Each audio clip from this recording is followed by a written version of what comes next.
আমি আহ্বান করব সর্বস্তরের এইচএসসি পরীক্ষার্থীরা, তোমরা যারা যেখানে আসো আমাদের সাথে নামো।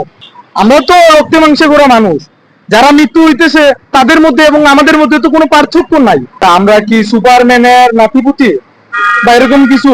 যখন স্টুডেন্টরা যাবে তখন কিভাবে স্বাস্থ্যবিধি নিশ্চিত করবেন, বিষয়টা প্রশ্ন রইল শিক্ষা উপদেষ্টা মহোদয়ের কাছে। কারণ একজন শিক্ষার্থী যদি মারা যায়, একজন শিক্ষার্থী আগামী দিনে একটা ফ্যামিলি বা একটা ফ্যামিলির প্রধান, ও পুরো একটা ফ্যামিলি লিড করবে। সুতরাং ওর যদি আক্রান্ত হয় তাহলে ওর ফ্যামিলি, ওর ইন ফিউচার এগুলা বিষয়ে প্রশ্ন থেকে যায়। যদি দাবিগুলো না মানা হয় তাহলে পরবর্তীতে কোনো পদক্ষেপ গ্রহণ করবেন? যদি যদি দাবিগুলো না মানা হয় হয়তো আমরা বড় কোনো পদক্ষেপ নিতে বাধ্য হব। যে আমরা 12 তারিখ থেকে কিন্তু দফায় দফায় আন্দোলন করতেছি। গতকাল হয়েছে সিরাজগঞ্জ, এর আগের দিন হয়েছে চট্টগ্রাম, এর আগের দিন হয়েছে সিলেট, এখন আবার আজকে সিলেটে একটা কর্মসূচি ডাক দিচ্ছি। আমরা 11টা থেকে এখানে উপস্থিত, এখন বাজে 2:30টার কাছাকাছি। এখনো পর্যন্ত আমাদের কোনো সুস্পষ্ট নির্দেশনা দেওয়া হয় নাই যে আমরা তোমাদের দাবি মানছি কি মানি নাই।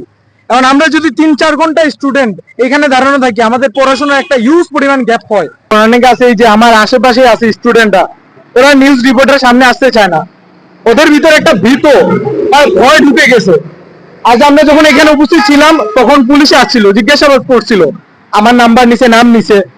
আমি এট ফার্স্ট এই কথাটা বলছি যে আমি কমিশনার মহোদয়ের স্যারের কাছে গেছি, এই বিষয়টা সম্পর্কে অবগত করছি যে আমরা এখানে শুধুমাত্র আমাদের দাবি দাবা নিয়ে আসছি, অন্য কোনো বিষয় না। এখানে যদি কোনো রাজনৈতিক দল আইসা ঢুকে যদি তাদের স্বার্থ হাসিল করতে চায় তাহলে ওই দায়ভার কিন্তু আমরা নিব না। কিন্তু এই যে পুলিশটা আসছে আইসা যে আমাদের নাম ঠিকানা নিল, এটা মনে হয় না আমার কাছে যুক্তিযুক্ত। 2 মাস এক্সাম পিছাতে হবে। দাবি হলো সিকিউ এবং এমসিকিউ মিলে পাস, 8টা সৃজনশীল যে কোনো 5টা উত্তর দেয়। এখান থেকে যদি ধরেন 40 পাইলো, 5টা উত্তর দিয়ে 40 পাইলো, বাট বোর্ড প্রশ্নতে যে শুধু মাত্র 7টা যদি পায় তাহলে সেই শিক্ষার্থী কিন্তু ফেল। কারণ সেই শিক্ষার্থী কিন্তু ওই বছর কৃতকার্য হবে না। তারপরে পরবর্তী বছরে সে আবার যদি পরীক্ষা দেয়, পরীক্ষা যদি পাশ করে তাহলে কিন্তু সে পরবর্তী যে ধাপটা আছে শিক্ষার, ওইখান পর্যন্ত যেতে পারবে। এবং একজন শিক্ষার্থী যদি আত্মহত্যা করে, সে দায়ভার আমাদের সকলেরই।